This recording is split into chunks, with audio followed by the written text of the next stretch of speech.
अगर आपको गुस्सा बहुत आता है तो एक बार ये कहानी जरूर पढ़े, एंग्री मैन इन हिंदी। ज्यादातर लोग गुस्सा करते हैं।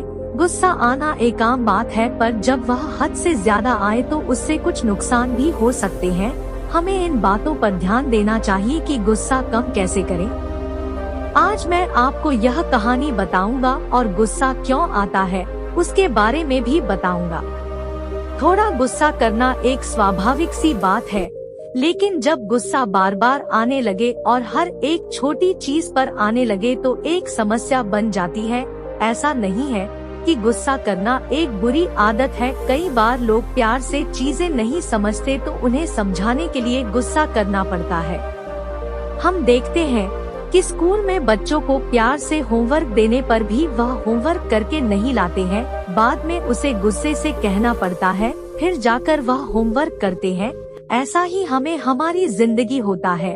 ऐसे ही जब हमारा परिवार का सदस्य को कोई काम देता है और नहीं करता है तो हमें थोड़ा गुस्सा आ जाता है, और वह स्वाभाविक है। हम चाहते हैं कि वह अपना काम पूरी तरह से करे। ज्यादा गुस्सा आना एक ऐसी समस्या है जो इंसान को शैतान बना सकती है। जो लोग ज्यादा गुस्सा करते हैं उनसे ज्यादातर लोग दूर ही रहते हैं, क्योंकि वह बात बात पर हमें डांटते हैं और कुछ ना कुछ कहते हैं। ऐसे व्यक्ति से सब लोग दूर ही रहते हैं। फिर चाहे व्यक्ति घर का हो या बाहर का, गुस्सा हमारे अंदर की भावना है जिसे हम काबू में कर सकते हैं। आज के इस motivational story on anger in Hindi केसरिया हम आपको इस बात की प्रेरणा देते हैं कि आप अपने गुस्से पर काबू पा सकते हैं।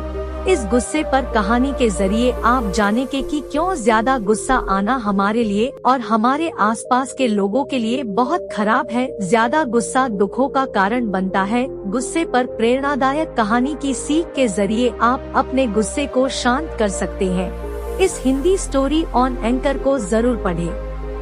यह कहानी है राजू नाम के एक लड़के की, जिसका एक परिवार था, अच्छी खासी नौकरी थी और एक बेहतरीन जिंदगी थी। कुछ समय बाद राजू की शादी हो गई, उनके बच्चे हो गए, उनका परिवार बड़ा हो गया और साथ ही राजू के ऊपर जिम्मेदारियों भी आ गई।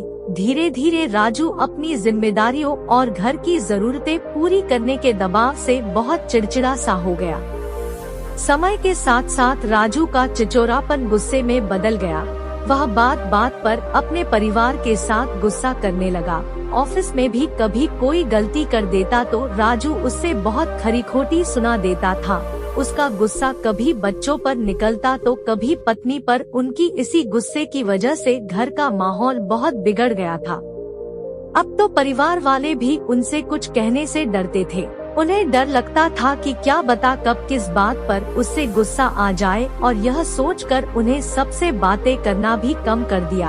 हर बात पर गुस्सा करने की आदत से राजू खुद भी परेशान था और अपनी इस समस्या से छुटकारा पाना चाहता था, लेकिन हालात अक्सर ऐसे बन जाते थे कि ना चाह कर भी वह अपने मन को कंट्रोल नहीं कर पाता था। इसी कारण वह गुस्से का शिकार बन जाता था। एक दिन राजू घर पर अकेला था। परिवार के लोग बाहर गए हुए थे। दिन के समय दरवाजे की घंटी बजी और राजू ने दरवाजा खोला तो देखा सामने एक साधु खड़ा है। बिना कुछ सोचे समझे राजू गुस्से में बोला, मेरे पास तुम्हें देने को कुछ नहीं है, यहाँ से निकल जाओ।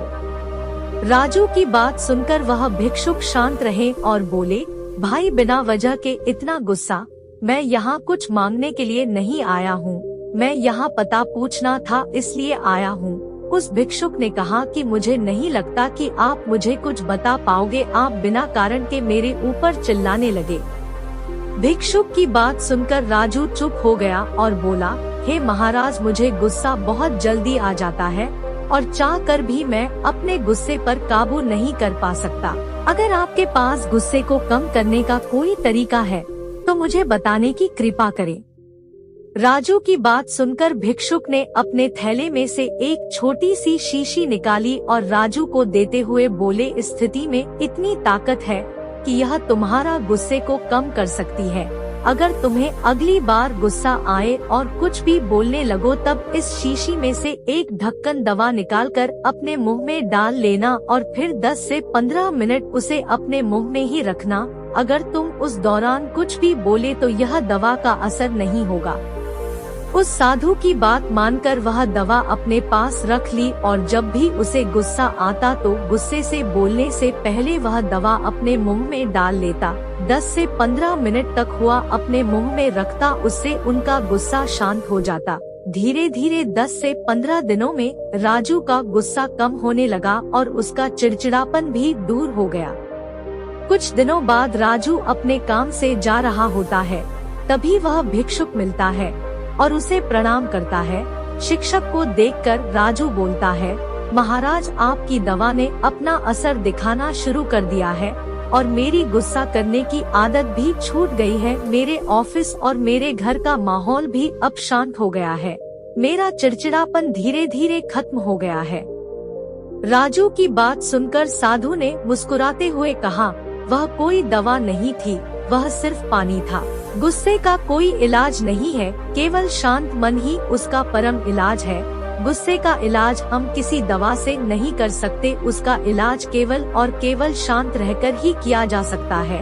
और यही तुम्हारे साथ हुआ, गुस्से का इलाज सिर्फ शांत मन है। इस कहानी से हमें गुस्से को कैसे काबू करा जाए यह सीखने को मिलता है। ज्यादा गुस्सा आना या बात बात पर गुस्सा करना हमारे लिए बहुत नुकसानदायक होता है।